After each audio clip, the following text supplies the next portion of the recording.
또 말씀에 그런 교제가 있었으면 좋겠습니다. 갈라디아서 지금 계속 보고 있는데요. 오늘 갈라디아서 네 번째 시간, 2장. 저는 이 하나씩 빠뜨리고 그 안 고치는 게 저의 매력 같지 않습니까? 오늘 15절부터입니다. 2장 15절부터 21절까지고요. 제가 말씀 읽어드리도록 할게요. 15절부터. 우리는 본래 유대인이요 이방 죄인이 아니로되 사람이 의롭게 되는 것은 율법의 행위로 말미암음이 아니요 오직 예수 그리스도를 믿음으로 말미암는 줄 알므로 우리도 그리스도 예수를 믿나니 이는 우리가 율법의 행위로서가 아니고 그리스도를 믿음으로써 의롭다함을 얻으려 함이라. 율법의 행위로서는 의롭다함을 얻을 육체가 없느니라. 만일 우리가 그리스도 안에서 의롭게 되려 하다가 죄인으로 드러나면 그리스도께서 죄를 짓게 하는 자냐? 결코 그럴 수 없느니라.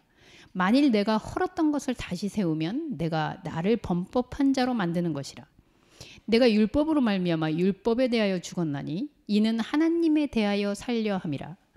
내가 그리스도와 함께 십자가에 못 박혔나니 그런즉 이제는 내가 산 것이 아니요 오직 내 안에 그리스도께서 사시는 것이라. 이제 내가 육체 가운데 사는 것은 나를 사랑하사 나를 위하여 자기 자신을 버리신 하나님의 아들을 믿는 믿음 안에서 사는 것이라. 내가 하나님의 은혜를 패하지 아니하노니 만일 의롭게 되는 것이 율법으로 말미암으면 그리스도께서 헛되이 죽으셨느니라. 아멘. 네, 오늘 그 유명한 내가 그리스도와 함께 십자가에 못 박혔나니 뭐 이런 말씀이 나오는 그런 구절도 있고요. 제목은 유대인의 율법이냐 예수의 율법이냐로 한번 잡아봤습니다. 그 지난주에 제가 지성이하고 우리 영상 감독님인 지성님하고 잠깐 얘기를 나누면서 새로움이 무엇인가라는 이야기를 나눴어요. 사실 어쩌고 여러분들 아시겠지만 제가 전하면서도 맨날 그래요. 어떻게 이 똑같은 얘기를 이렇게 늘 반복하고 계속해서 예치는데 계속 듣고 있을까? 막 이런 생각이 나도 참 대단하지 않나? 막 이런 생각이 새롭다라는 게 뭘까? 그래서 보통 저도 어렸을 때 말씀을 듣게 되면 아주 기발한 해석인데 막 이럴 때 나도 뭔가 이렇게 트이는 것 같고 배움이 있는 것 같고 그랬던 것 같아요. 근데 사실 제가 이렇게 나이가 들고 점점 말씀을 읽으면 읽을수록 그리고 말씀을 알면 알수록 진리가 새롭다라는 이유는 변하지 않는 거여서 새로운 거구나. 세상에 어떤 위치, 어떤 상황, 어떤 경우, 어떤 것들하고 부딪혀도 진리는 사실 그 한 자리를 계속 찍고 있다라는 사실이 진리의 속성이고 그게 새롭구나. 어떻게 이 사람하고도 얘기했는데 결국은 그거지? 여기에서 이 상황하고 부딪혔는데도 어떻게 그거지? 그래서 그 똑같은 거를 계속 확인하는데 그게 날마다 새롭다는 거죠. 세상에 있는 것들은 다 변하고 있는데 어떤 변하는 걸 가져와도 얘가 변하지 않는 것. 저는 우리가 알고 있는 복음의 진리가 바로 그런 속성을 가졌다. 그래서 그거를 붙잡으면 붙잡을수록 세상이 움직여가는 것이 더 명확하게 보이는 거죠. 그런데 내가 계속 그걸 따라서 새로워 하면서 우리는 그거를 그 사도 바울의 표현하면 세상 풍조를 따라가는 것, 유행을 쫓는 것. 그렇게 되면 새로운 것 같은데 어느 순간 보면 무엇이 진짜고 내가 어디 있는지를 모르게 된다는 거예요. 그래서 우리가 왜 일요일에 여러분들이 시간을 내서 이렇게 매일 와서 같은 점을 찍고 있느냐. 일하는 것도 피곤하고 방콕 있는 게 훨씬 즐겁고 이렇게 먼 데서 와야 되고 이런데도 불구하고 우리는 여기 왜 계속 점을 찍고 있지? 바로 그 변하지 않는 그 한 점을 같이 늘 확인하고 있는 상태가 사실은 진리의 확인이라는 거죠. 그런 측면에서 사도 바울은 이 변하지 않는 진리를 자기의 경험 속에서 무수히 계속해서 우리에게 알려주고 있는 그런 말씀의 종이다. 이런 생각이 들어요. 오늘도 변함없이 여러분들이 우리 목사님 이렇게 시키지만 않으면 되게 좋겠는데 싶지만 여러분 말씀은 제게 아니라 여러분의 것이 되어야 됩니다. 그래서 15절하고 16절 보면 우리는 본래 유대인이요 이방 죄인이 아니다. 자, 15절에서 얘기하고 있는 이 말씀은 바울이 그거를 정의한다기보다는 지금 유대인들 상황, 우리도 마찬가지 아닙니까? 우리도 그리스도인, 우린 구원받은 백성이야. 그래서 우리는 적어도 지옥 안 가. 뭐 이렇게 생각하고 있는 상태. 그 상태의 정의를 지금 하고 있는 거예요. 유대인, 우리는 유대인이야. 우린 이방체인하고는 다르지. 너희들이 이런 상태로 자기 정체성을 가지고 있다는 거예요. 이 얘기를 한 이유는 뭘까요? 그런 정체성에 사도 바울 예의 없이 반전을 주기 위함이겠죠. 그 정의를 가지고 사실 이게 조금 위험한 발언이기도 한데요. 곧 유대인은 의인이야. 나머지는 다 죄인이야. 이렇게 보고 있는 그 당시에 유대인이 가지고 있는 사관 속에서 지금 청천벽력 같은 얘기를 하는데, 그런데 유대인은 의로운 사람이야. 그래서 나도 의로워라고 하는 중에 16절에서 바울은 이런 얘기를 합니다. 사람이 의롭게 되는 것은 율법의 행위로 말미암지 않는다. 한마디로 유대인은 왜 의롭냐 했을 때 우리는 율법이 있잖아. 율법을 지키잖아. 그래서 우리는 하나님의 말씀을 지키고 있잖아. 그래서 우린 의롭거든. 이라고 했는데 그 말을 완전히 뒤집는 거예요. 율법? 너 유대인이야? 의인이야? 근데 그거 아니다. 이렇게 나가는 거죠. 그럼 뭔데? 그랬더니 계속 반복해서 3번이나 성경에서 어쨌든 한 구절에 반복해서 나온다. 예수님도 그런 어법을 썼죠. 진실로 진실로 내가 뭐 이러면서 그렇게 반복하면서 오직 예수 그리스도를 믿음으로. 그래서 우리도 그리스도 예수를 믿으니 그리스도를 믿음으로써 의롭다함을 받는다. 자, 정리해 볼까요, 여러분? 나는 유대인이야. 나는 의로워. 왜? 율법을 행하는 백성이니까. 이게 바로 그 당시에 선함, 구원받은 백성, 구원받을 백성의 조건이었는데 그거 다 필요 없어. 그런 율법 지켜가지고는 구원이 없어. 이거 그동안 유대인으로 살아온 모든 사람에 대한 부정이에요. 사도 바울 자신에 대한 부정이기도 해요. 그리고 오직 예수 그리스도를 믿음으로써만 가능하다. 뭐 우리 지금 성재님 예수 믿고 계시죠? 네. 득현님도 예수 믿으시죠? 그래서 우리는 구원받은 거야 라고 얘기한다면, 자, 여기서 여러분들에게 오늘의 토론 내용을 드리겠습니다. 그러면 이렇게 강조하는 예수 그리스도를 믿으면 의인이 된다. 우리도 예수 그리스도를 믿고 있다. 그리스도를 믿음으로써 의롭다 하게 된다.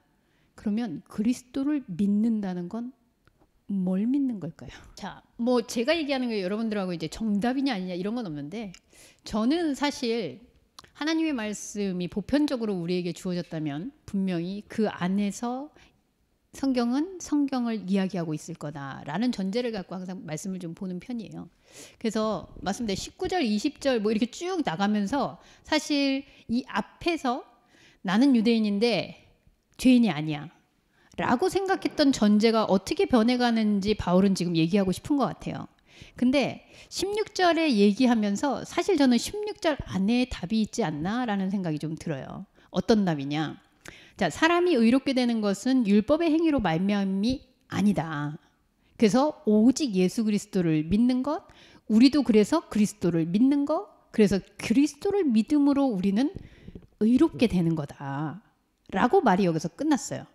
그래서 저 같은 사람이 질문하는 거죠. 아니, 그리스도를 어떻게 믿는다는 거지? 아, 그래, 사랑을 느끼면 되는 건가? 아, 그래, 내가 이렇게 했는데 그런 부분으로 돌아가서 그렇게 한다는 건가? 사람마다 생각이 다 있을 수 있잖아요. 그럼 각각 이게 믿음의 내용이 달라지는데 바울이 얘기하는 믿음이라는 건 도대체 뭐지? 라고 했을 때 사실 마침표가 없어서 그렇지 그 뒤에 있는 문장이 바로 이 앞에 있는 이야기를 다 받아서 간다라고 생각이 들거든요. 네, 저는 사실 국어적으로 성경을 잘 읽습니다. 그러니까 국어를 읽는 거예요. 그럼 내가 그죠? 나는 오늘 득현 스타일이 너무 멋있어.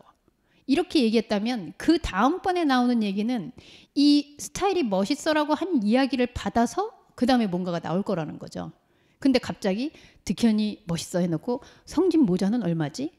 이렇게 얘기하면 뭔 얘기를 하자는 거지? 이렇게 된다는 거죠. 그래서 그 뒤에 율법의 행위로서는 의롭다함을 얻을 육체가 없다. 여러분, 이게 믿음의 내용이 아닌가 하는 거예요. 앞에서 했던 얘기의 사실은 반복인데요. 그럼 한번 맞춰볼까요?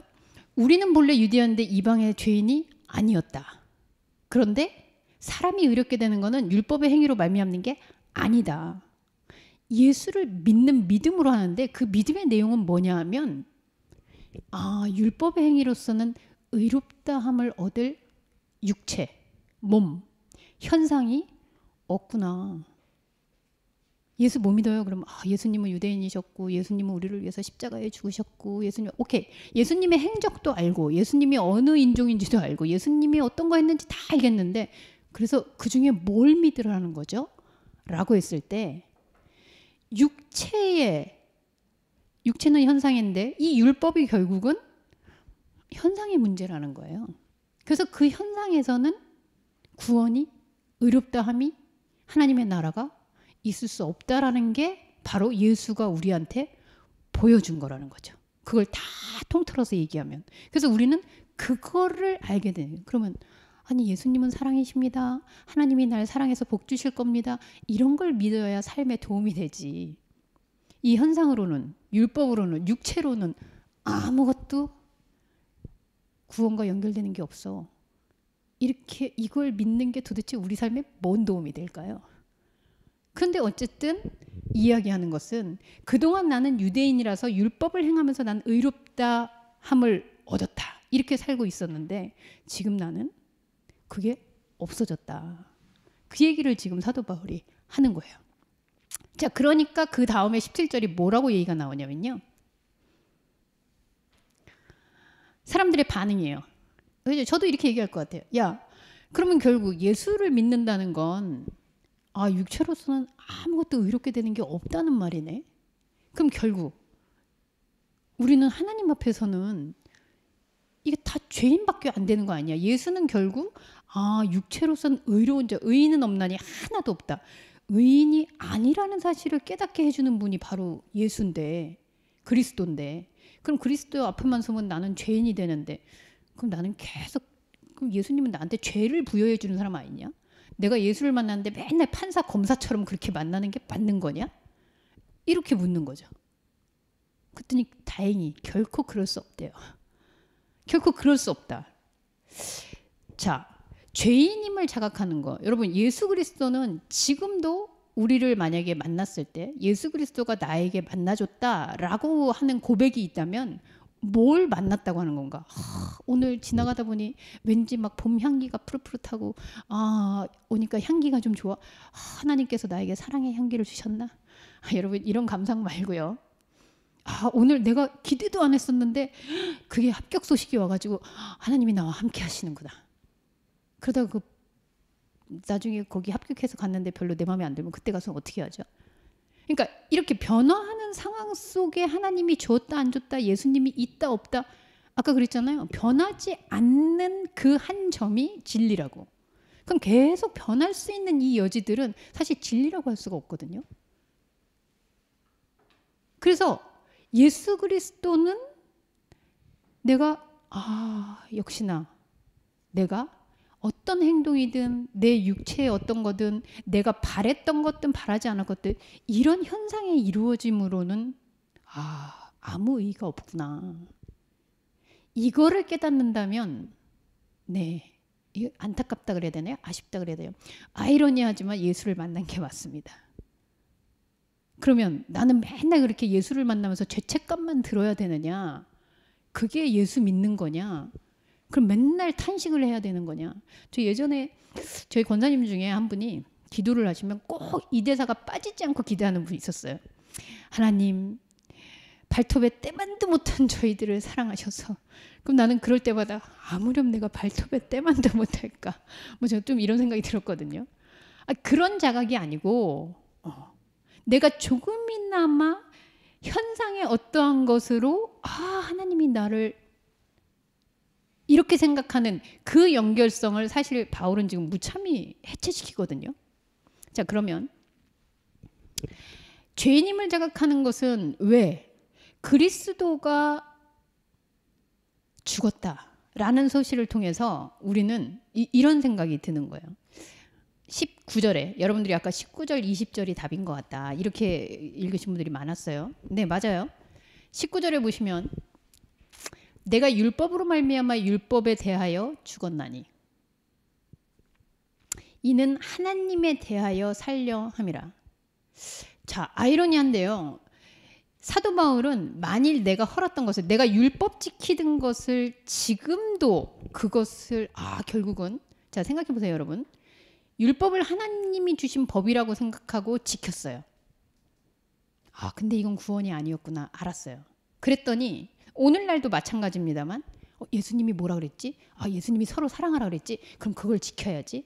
예수님이 원수도 사랑하라 그랬지? 그럼 그걸 지켜야지. 그럼 부자 청년한테 네 가난한 거 다 소유 팔라 그랬지? 그러면 구제해야겠지. 여러분, 예수가 말씀한 거를 행동 강령으로 생각하고 지키면 그건 율법이 아닙니까? 율법에 써 있으니까 그거는 율법에 안 나와 있고 예수님의 말씀이니까 그건 율법이 아니지요. 바울이 얘기했잖아요. 사람이 의롭게 되는 것은 율법의 행위라는 건 그 어떤 행위로 일어날 수 없다라는 걸 전제하고 있어요. 그럼 예수님이 그래 미워도 사랑하라 했으니까 나 골치 아프게 구는 저 상사도 내가 그럼 참아야지, 사랑해줘야지. 이거는 구원의 문제가 아니라는 거예요, 여러분. 그걸로 의롭게 되는 게 아니라는 거예요. 물론 자기 입장에서는 옛날엔 내가 이런 거 못 참았는데 지금은 참아서 나 되게 의로워진 것 같아. 세상이 얘기하는 의일 수는 있어요. 그런데 바울이 얘기하는 죽고 사는 문제, 생명이 있냐 없냐, 하나님의 의가 이루어지냐 안 이루어지느냐하고는 상관이 없다는 겁니다. 나는 이제 더 이상 18절에 그 당시로 또 들어갈 수 없다. 하나님 자리에 예수님만 바뀌어서 하나님의 율법을 지키듯이 예수의 말씀을 율법처럼 또 지키는 행위라면 나는 그거는 안 하겠다. 여러분, 그런 신앙 안 하려고 지금 여기 앉아 계신 거 아닙니까? 그러면서 얘기하는 거죠.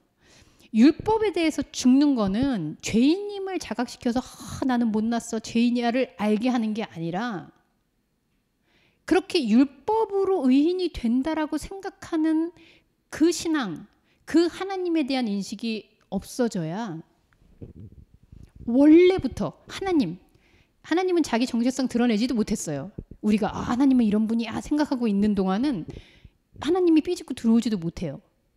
그래서 하나님은 원래 있던 하나님, 자기 자신을 우리에게 사랑으로 내어준 그 하나님 자신을 볼 수 있도록 그동안 우리가 율법이라는 틀 속에서 가지고 있던 게 없어져야 된다는 거죠. 아까 읽은 편린처럼 그게 해체되어야지. 그리고 있는 그대로 현상은 현상이구나, 이거는 그냥 부족한 거구나, 그런 가운데 하나님에 대해서 원래 하나님의 모습이 사실은 살아난다는 거예요, 우리 안에서. 그래서 20절에 이 유명한 고백이 나오는 거죠. 내가 그리스도와 함께 십자가에 못 박혔다. 이 십자가에 못 박혔다를 들을 때, 자, 우리 영현님 무슨 죄를 지어서 그리스도께서 영현님을 대신해서 십자가에 못 박혔을까요? 네. 예수님은 영현이 때문에 왜 죽어야 됐을까요? 무슨 죄를 그렇게 지셨습니까? 내가 인생에서 가장 크게 지은 죄라면 태어난 게 죄? 그리스도와 함께 십자가에 못 박혔다는 것은 사실 내가 의지적으로 이제는 나는 이런, 내가 우리 중에 그럴 수도 있겠으나 과거에 내가 이런 거 했었지? 나 끊어버려야지. 나 이렇게 저게 잘못했었지? 끊어버려야지. 이런 의지를 가지고 결단을 가지고 그리스도와 함께 십자가에 못 박히는 게 아니고요. 인간이라면, 사도 바울의 논리에 의하면 인간이라면 누구나 십자가에 예수와 함께 못 박힐 수 있다는 건데, 그건 아까 나왔던 거죠. 율법의 행위로는 의롭다함을 볼 수 없구나. 이 얘기와 십자가는 어떻게 연결되느냐? 여러분, 그 당시에 제자들이 그리고 추종자들이 예수를 왜 쫓아다녔게요? 예수가 죽는 거 보려고? 딕현님, 예수가 죽는 거 보려고 쫓아다녔을까요? 예수가 잘 되는 거 보려고 그랬을 거 아니에요. 세워지는 거 보려고, 높아지는 거 보려고 쫓아다녔을 거 아니에요. 그래야 나도 거기서 한 자리 얻으니까. 그죠? 근데 예수가 십자가에 못 박혔어요. 이거 뭘까요? 그게 바로 몸을 가지고 있는 예수 그리스도인데, 몸을 가지고 있는 예수의 육체는 제가 전에 그랬잖아요. 하나님 아들이라도 죽는다고요. 십자가에서 죽는다고요. 우리한테 그걸 보였어. 성진님이 열심히 쫓아다니고 있었는데 예수가 죽었어. 헉. 무슨 생각해야 될까요? 다 망했다. 보편적인 제자들은 다 망했다 하고 떠났습니다. 우리는 지금 알고 있잖아요. 아, 예수가 부활할 거니까? 아니에요. 몸으로 부활하는 건 아무 의미 없어요. 예수가 십자가에 못 박혔다라는 사실은 하나님의 아들이라고 기적을 그렇게 베풀고 있던 그분도 몸은 죽는구나. 그럼요. 죽으면 육체의 구원이 있는 거예요, 없는 거예요? 육체로. 예수도 육체가 아니 예수님이 부활했으니까 그때 몸 살아났잖아요. 이렇게 얘기하는데 근데 그전 몸하고 달랐거든요. 예수도 하나님의 아들이라 이름 부른 예수도 죽는구나. 그런데 예수와 함께 십자가 못 박혔다 안 하고 그리스도와 함께 십자가 못 박혔다 그래요. 자, 그럼 여기서 질문 하나 더 합시다. 예수는 예수 이름인 우리가 알겠는데 그리스도는 뭡니까? 우리 하연 전도사님이 오늘 있어야지 또 신학적으로 얘기해 주는데. 자, 그리스도는 기름 부음 받은 자라는 의미인데요. 그 당시에 신앙에서는 그리고 그 당시에서 기름 부음 받았다 그러면 왕, 그죠? 대관식 할 때 기름 붓든지 선지자, 예언자, 이런 사람들 뭔가 보통의 무리하고 다른 사람을 딱 올려서 세울 때 기름 부음 받았다라고 얘기했거든요. 예수가 그래서 세례 요한한테 세례 받을 때 기름 부음 받았다 이럴 수는 있겠지만 사실 우리가 생각하는 자, 그러면 지난번에 말씀에서 한번 살짝 떠올려 보세요. 모태로부터 모두 구별되었다라는 얘기 제가 했었거든요. 우리도 그리스도와 함께 예수와 함께 현상이 죽는 거라면 그리스도와 함께 다시 살아나는 건데 그거는 기름 부음 받았다는 거예요. 우리가 선택함을 받았다. 왕처럼 제사장처럼 예언자처럼 하나님의 자녀로 구별됐다는 얘기잖아요. 그죠? 자, 그러면 여러분 그리스도라는 말은 예수님 한 분을 얘기하는 걸까요? 아니면 보통 명사일까요? 혜민님 그리스도 그러면 딱 한 분이다. 그리스도 그것은 보편적인 누구나 그리스도일 수 있다. 이러면 잠깐 이단이라고 소문날 수 있는데 그러면 안 됩니다. 그런 얘기는 아닙니다. 그리스도. 왜냐면 그리스도와 함께 죽었다 그리스도로 살았다며요. 여러분 안에 지금 그리스도가 사는 거라며요. 그러면 그리스도가 산다는 거는 성진은 사라져버리고 지금 껍데기입니까? 그러면 성진 그리스도인 거죠. 모태로부터 택함을 입은 진짜 영적인 존재를 얘기하듯이 여러분들 안에 이 몸으로 구원받는 게 아니구나. 몸 상대적인 것 안에서 진리가 있는 게 아니구나를 깨닫는 순간 그 깨달음은 우리 안에 있는 그리스도의 자각이라는 거예요. 그런데 그리스도는 그때 죽으셨던 그 그리스도가 각자에 있어가지고 우리는 같은 DNA를 가지고 있냐. 이런 거보다는 우리 안에서 그 자각을 일으키는 영적인 존재를 우리는 그리스도라고 얘기하는 거죠. 성령이라고도 얘기하죠. 하나님의 영이라고도 하죠.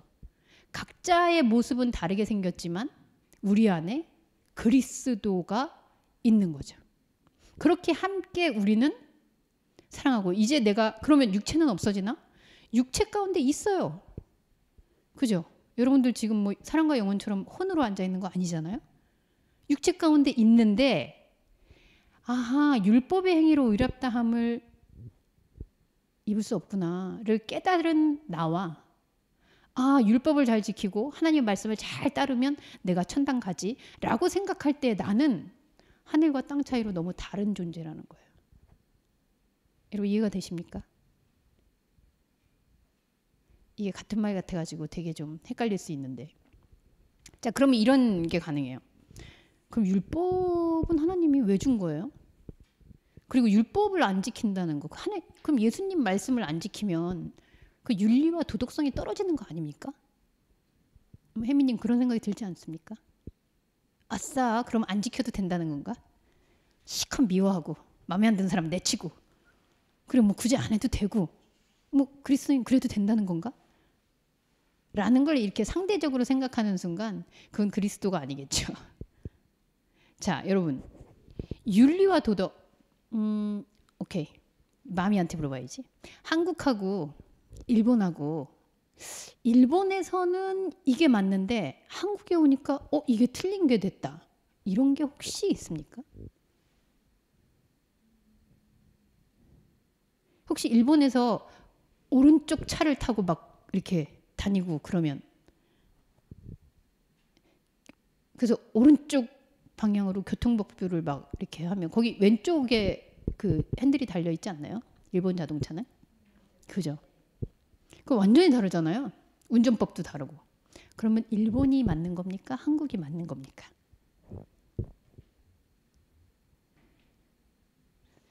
운전을 안 해서 몰라요. 일본에선 일본이 맞고요. 한국에서는 한국이 맞는 거예요. 여러분 윤리, 도덕, 사회적으로 내가 지켜야 하는 거는 하나님이 시키거나 예수님이 시켜서가 아니라 윤리와 도덕 이런 것들은 우리의 양심과 그 사회에 속해 있는 법이 통용하는 범위 내에서 따르는 거예요. 사회적 질서와 공동체를 위해서. 이거는 신앙의 문제가 아니라는 거예요. 여러분.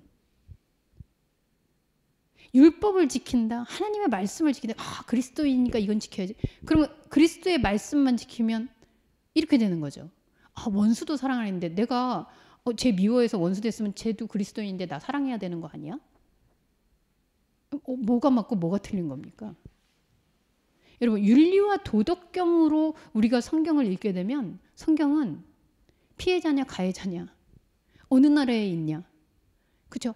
새벽에 주님을 만나러 저는 깨웁니다 이랬는데 내 아들은 저기 캐나다에서 밤 12시간이 지난 다음에 새벽이야.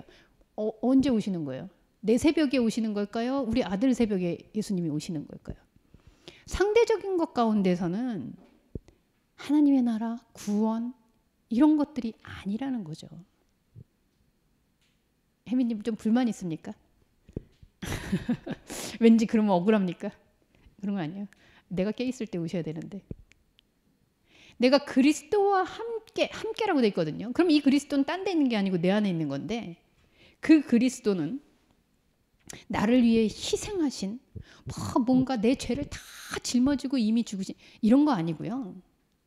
내가 육체적으로 뭘 하든 부족하든 아까 우리 찬양한 대로 좀 안 되든 되든 그런 거 전혀 상관없이 우리의 어떤 지점하고 스파크를 내서 그 지점에서 계속 우리하고 교감하신다는 거예요. 여러분 이게 공평한 거죠. 그죠? 성진이 모자 썼으니까 안 만나. 흰색 입은 사람은 오늘 빠져. 이런 게 아니니까 공평한 거죠. 윤리 너 많이 행했어? 넌 적게 행했어? 너는 예수님 말씀에서 어느 부분 행했어? 이게 더 중요해? 이런 게 아니니까 공평하신 하나님이에요. 그런 가운데 우리에게 묻는 거죠. 바울은 니네들이 유대인의 율법에서 결국은 예수를 믿는다 그러면서 예수의 율법으로 갈아탈 것이냐? 자, 여러분 기억을 살려보세요. 이 말씀들이 지금 읽기 이전 갈라디아서 1장부터 요 앞절까지 14절까지 어떤 내용이 있었더라? 지난주에 제가 그랬죠. 베드로 디스전. 베드로가 할례 받았냐 안 받았냐. 그리고 할례 받은 사람하고 먹냐 안 먹냐. 이런 문제로 바울이 완전히 대노했었다. 그걸 밝혔었거든요. 이미 유대인에서 기독교, 난 기독교인이야 하고선 들어온 사람들이 모습은 이런데 그 옛날에 그런 분들도 많이 있죠. 미신을 믿다가 혹은 불교 생활을 하다가 종교는 갈아탔는데 그 행위와 그 습관은 그대로 이전 모습을 하고 있는 기독교가 그런 모습인 상태가 이때에도 있었다는 거예요. 바울 때에도. 그래서 바울은 너희가 지금 믿고 있는 그 모습이 결국은 유대인의 율법에서 예수의 율법으로 바꿔놓고 똑같이 그래서 그렇게 하는 거하고 뭐가 다르냐? 그럼 그렇게 하면 왜 문제일까요? 거기에는 구원이 없다는 거예요. 여러분, 구원이 없다는 사실이 전혀 충격적이지 않게 들리는 게 사실 오늘날의 복음이기도 하죠. 과연 구원은 무엇인가? 그죠? 안락한 집이 있고, 내가 하나님마다 잘 되고, 이런 걸 우리는 구원이라고, 사실 아티교회는 그렇게 생각하는 사람이 없습니다만 그렇게 생각하는 거죠. 여러분, 예수가 죽임당한 이유 생각해 보세요. 예수 왜 죽었을까요? 죽임당한 명목이 뭐였죠? 재판의 결과. 신성모독. 예수님이 율법을 잘 지키셨을까요? 정말? 아니, 막 손도 안 씻고 밀 이상 먹고 이거 율법이 안 되는 거잖아요. 그리고 막 세리하고 막 창녀들 이거 부정한 자하고 접촉하는 거 안 되는 거잖아요. 응? 그러니까 막 안식일에 막 움직여 다니고 이거 율법 어기는 완전 프로 율법 뭐라고 해야 되나? 안 지키는 사람. 안티 율법러 아닙니까 이거? 네. 여러분, 예수님이 율법을 완성했다라는 말은 율법이 지켜야 되냐 안 지키냐에 대해를 넘어섰다는 거지 그걸 다 지켜서 완성이라는 게 아니라는 거예요. 예수님처럼 율법 안 지킨 사람을 나는 본 적이 없어요. 그렇잖아요. 그리고 율법 지키는 바리새인들한테 뭐라 그래요? 네. 막 이 독사의 자식들아 막 이러면 이거 완전히 처형감이죠. 그게 처형된 거예요, 여러분. 굳이 왜 이렇게 하면서 그랬을까? 유대인의 율법은 육체, 상대적인 또 현상적인 것에서 구원과 의를 찾는 인간의 욕망입니다. 그리고 율법은 그러고 있는 인간을 보여주는 거울이에요. 그래서 율법을 지키면 지킬수록 여기 구원이 없구나. 그걸 극단적으로 보여주는 게 바로 하나님의 아들도 율법으로 구원받을 수 없다는 사실을 십자가에서 보여주는 거죠. 만약에 율법으로 말미암아 하나님의 은혜로 의롭게 되었으면 그리스도는 괜히 죽지 않았냐? 네. 하나님의 은혜를 패하지 않냐요. 하나님의 은혜는요. 아까 얘기했죠. 원래 하나님. 뭘 지키고 안 지키고에 따라서 은혜가 있다 없다 그런 하나님 아니고 원래 하나님의 은혜. 그걸 알려주기 위해 예수가 죽었는데 만약에 다시 예수를 율법의 대상으로 삼아서 그분이 하신 말 뭐지? 이렇게 행해야지. 이렇게 하고 있다면 너희는 그냥 갈아탄 거밖에 안 된다. 그 얘기예요. 엊그제 저한테 주 목사님이 물어보셨어요. 주원교 목사님이 인생은 뭘까요? 이렇게 물어보셨어요. 그래서 제가 이렇게 대답했어요. 생인이 되어가는 여정이 아닌가. 인간은 살아남으려고 어쨌든 발버둥 치며 살아가고 있는데 결국 그 발버둥은 어디를 향하는 걸까? 생명이 있는 존재를 향해서 그 알아가는 과정이겠구나. 뭐 말장난 같긴 하지만 네. 인간의 생명, 인간이 살아간다는 것은 결국 내 안에 있는 그리스도 유일하다고 하는 그리스도는 왜 유일하냐면 득현에게는 득현 그리스도이기 때문에 혜민에게는 혜민 그리스도이기 때문에 유일하잖아요. 제 안에 혜민 그리스도가 있으면 좀 이상한 거죠. 빙의도 아니고 그 유일하신 하나님이 각자에게 그래서 생명의 존재가 되어가는 그 과정이 우리의 인생이 아닐까. 처음에 전제했던 말로 다시 한번 돌아갑니다. 여러분, 진리는 새로움이 아니라 언제 어디서도 변하지 않는 시공간을 초월하는 우리의 인식의 세계예요. 만약에 여러분들이 이게 진리인가? 이게 정말 하나님의 말씀인가? 를 생각한다면 그걸 한번 따져보세요. 이게 나에게뿐만 아니라 저 사람에게도 이런 환경에서도 저런 환경에서도 성경의 어느 구절을 가져와도 결국 그건가? 그거를 계속해서 맞춰보시면 저 어렸을 때 스카이 콩콩이라는 거 있었는데 여러분들 아는지 모르겠어요. 콩콩콩콩 계속 뛰는 건데 제자리에만 있는 게 아니라 그 콩콩콩콩 하면서 다니는 거예요. 나는 찍는 것 하나를 하는데 그게 움직이고 있는 거예요. 진리는 우리에게 그렇게 존재한다고 저는 생각합니다. 그리스도를 믿는다는 것이 무엇이냐라고 물으신다면 눈물의 씨앗이라고 할 수 있는데, 어떤 행위로도 어떤 율법의 조항으로도 구원을 받을 수 없는 것이구나. 그래서 죄인임을 고백하는 그 순간이 바로 의인이 되는 순간이구나. 그거를 알려주는 그런 인생에서 생인이 되어가는 과정이 우리의 여정이기를 소원합니다. 기도하겠습니다.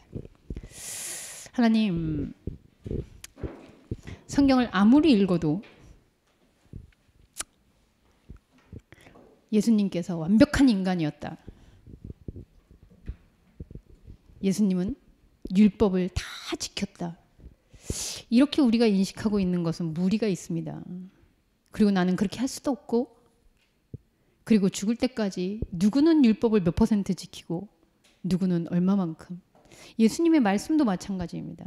예수가 말씀하신 그 모든 것을 내가 지켜야 한다는 이 율법의 테두리가 우리로 하여금 진정한 복음의 자유를 허락하고 있는지, 그리스도를 믿는다는 것은 무엇인가. 유대인의 율법에서 예수의 율법으로 그저 옮겨 타서 거기서 나를 괴롭히고 있는 것은 아닌가. 다시 한번 되짚어 봅니다. 바울의 질문 속에서 우리의 인생이 어디를 향해 가고 있는지 질문할 수 있는 용기를 허락해 주옵소서. 예수님의 이름으로 기도합니다. 아멘.